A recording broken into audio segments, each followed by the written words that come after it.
Hi, in this video we're going to practice a variety of different watercolor techniques, a lot of which you may go on to use in various watercolor paintings you'll do in the future. So the first technique we're going to learn is called flat wash. And so you're going to go to your first rectangle and underneath it or above if you have more room, you're going to label it flat wash. And what this means is that we're going to have just one kind of solid color for this square, and we're going to try to not have any visible brush strokes. So you're going to get your water, and you're going to start by putting a little water into one of your little circles on your palette, and then you're going to choose a color you want to use. I'll go for this one here, my kind of red violet-y color. And with watercolors, when you are using a color, get in the habit of taking some water and putting some drops into that color and just swirling it around to get it nice and wet. And then you can always go back into it and you'll have lots of wet paint to work from. So now that I have some wet paint, I've really swirled my brush in there to get a lot of the paint onto my brush. Then I'm gonna mix it with the water in here. So I get a little puddle of water, and then I can just go on here. As long as I have enough wet paint on my brush, I can just paint this in. Now the key is that your brush needs to be wet enough so that you can really get the paint flowing nicely onto the paper. If it's kind of dry, if you didn't mix enough water in, then you'll start to see more visible brush strokes, and that's what we're not going for. We really want to get a nice solid area of color where you can't see any of your brush strokes and where your paint is just one even value, one level of lightness or darkness. So there's a nice flat wash on this one. Sorry if there's a little glare, but now you can see it better. All right, so that's flat wash, just one nicely applied color. The next square that you want to do, and if you haven't done this square yet, pause the video, do that square, and then keep playing when it's time for the next square. The next square we're going to do is called wet into wet.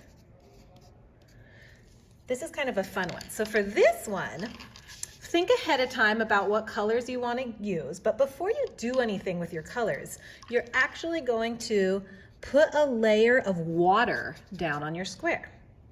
And you have to do this a little bit quickly because you want your water to stay wet long enough that it's still wet once you add your color in, because we're going to actually drop some color pigment into this water and then swirl it around a little bit to create an interesting flowy effect. So you'll see what I mean. So now I'm going to get a new color. Maybe I'll try like the turquoise here. I'm rubbing it around to get enough on my brush, and then I'm going to drop it into the water, and you'll see that it starts bleeding out a little bit. And if I sort of move it around with my brush, it bleeds out even a little more. Now I don't want you to do the whole square, because what I want you to try is using some different colors. I'm going to get some yellow green on my brush now, and I'm going to add some of that in.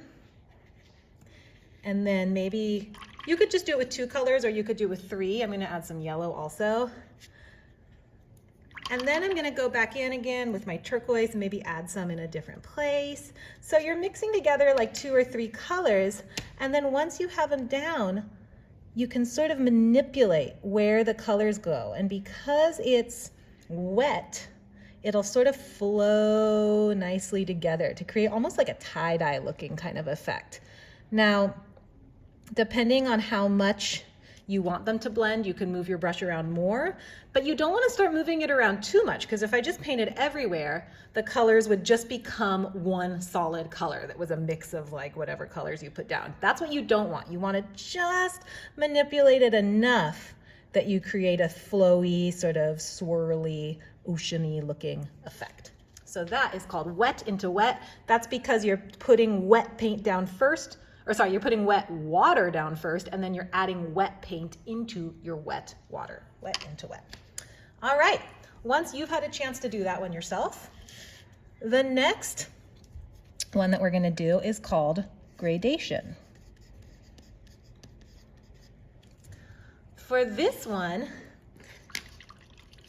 you're going to start the same way you did for wet into wet by getting your whole rectangle wet. But this time you're just gonna add one color, and the goal is to make it start out darker at the top and then fade lighter, lighter, lighter as you move towards the bottom. That's what a gradation is. A gradation of value is like when one color fades from dark to light. So my rectangle is still wet. I'm gonna choose a color. Maybe I'll go with red this time. I'm gonna swirl, so there's a lot on my brush.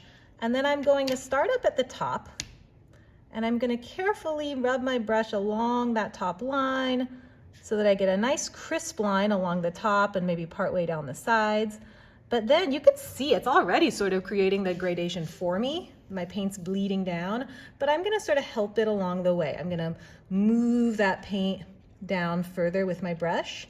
Now, as you go, depending on how much paint you got on your brush in the first place, you might need to use your paper towel to take a little extra paint off your brush at a certain point so that you can keep bringing the paint down, but without adding more color to it.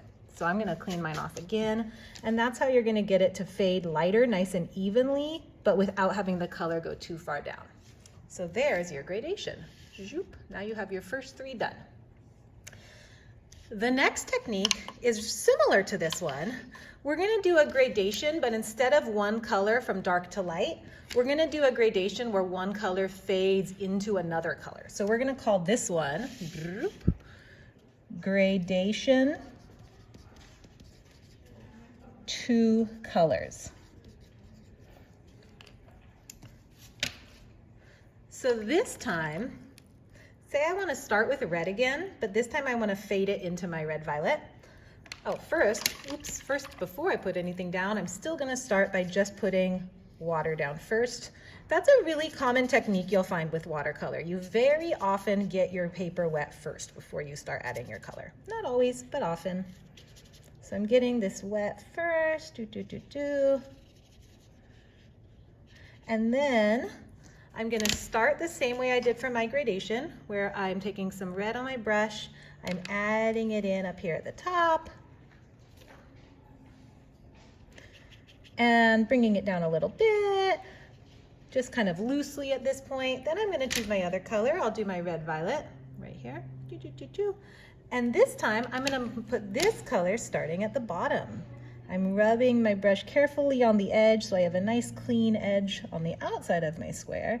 But then on the inside, I'm moving it so the color is coming up, up, up, up towards the red.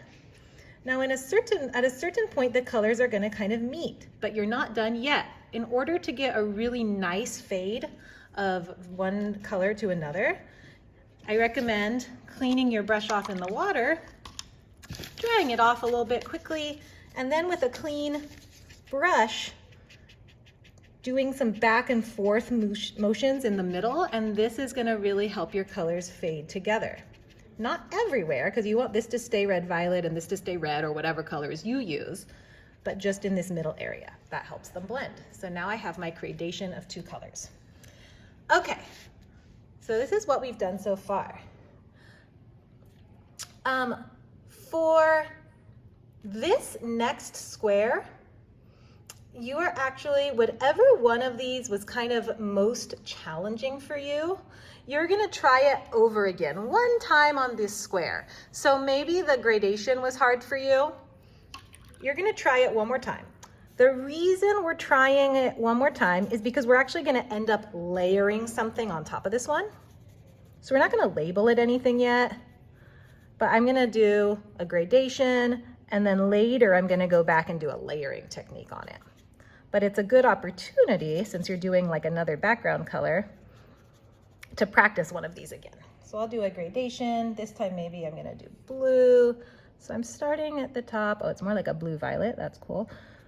I'm starting at the top, and then I'm dragging it down gradually for my gradation. But if you wanna practice wet into wet again, you can. If you wanna practice getting a nice solid flat wash, you can. It's whatever one you wanna try over again.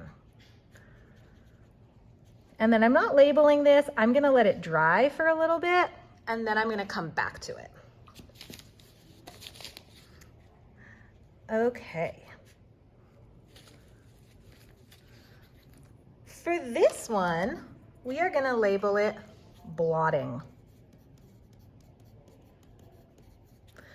And what blotting is you can start either with a flat wash or with another technique like a wet into water gradation, but I'll start with a flat wash.